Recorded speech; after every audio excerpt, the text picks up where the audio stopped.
HarperCollins and HarperAudio present The Officer's Daughter, a memoir of family and forgiveness by Elle Johnson, read by Janina Edwards.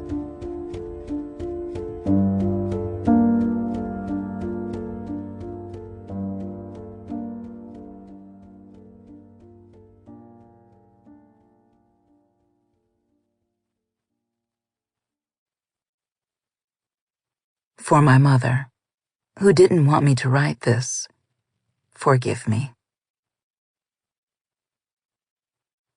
Chapter 1. When I was 16, my 16-year-old cousin, Karen, had her face blown off at point-blank range by a sawed-off shotgun in a robbery gone awry at a local Burger King in the Bronx. It was early Saturday morning, April 4th, 1981. Karen's father was a homicide detective. My father was a parole officer. They joined more than 50 NYPD officers and the FBI to help track down the killers in a cross-country manhunt that lasted 2 weeks. For 2 weeks, Karen's murder was covered by the local New York news. For 2 weeks, I was spinning from the shock.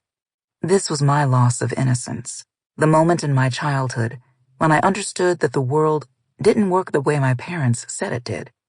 After Karen was killed, I questioned everything and everyone, especially my father. More than 3 decades later, I hadn't stopped thinking about Karen's murder. Though I had left the middle-class black enclave of Hollis, Queens, where I grew up, and relocated to Los Angeles, the trauma of that event followed me. I thought about it on her birthday and mine, at Thanksgiving and Christmas, on the anniversaries of the day she was killed and the day the killers were finally caught, and on the day Karen was buried, which also happened to be my father's birthday. The events of Karen's murder played in my mind on an endless loop, like an old record on repeat. I retold the story so frequently that I had developed a script I could recite easily, without betraying the depth of emotion buried beneath the fluid, familiar phrasing.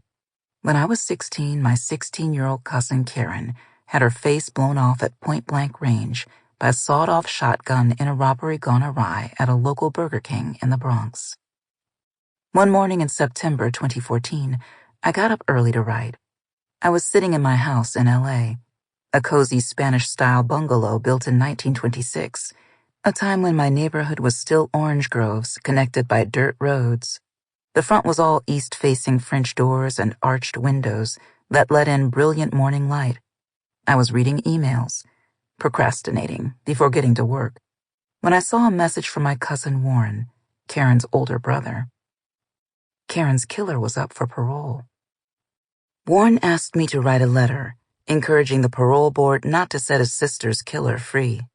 Warren had never asked me to do anything like this before, so his email took me by surprise. I had seen Warren 2 months earlier at a family gathering back in New York. He hadn't mentioned the upcoming parole hearing. I thought maybe the nature of the occasion had precluded such talk. It was a memorial service for my favorite uncle, who was 82 years old when he died. Rather than mourning a death, we were celebrating a full, complex, and rewarding life. Warren was at the memorial, along with his younger brother Jeffrey and their mother, my Aunt Barbara. Every time I saw the Marsh family, I thought of Karen. The family resemblance was so strong, light skin, light eyes, bright open faces, that I could easily imagine what Karen would have looked like today. But we never talked about Karen or her murder. It was as though she had never existed.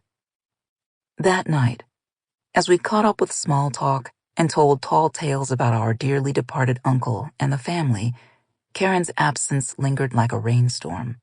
When I breathed in, misty images of Karen and me came to mind, whispering about boys, giggling as we sneaked extra sweets out of Grandma's crystal candy dish, wearing the matching cartoon geisha nightgowns she'd given me at my birthday slumber party, then braiding our hair the same way to look like twins. But then I flashed on a photograph, the black and white close-up of a smiling Karen from her funeral program. Sample complete. Ready to continue?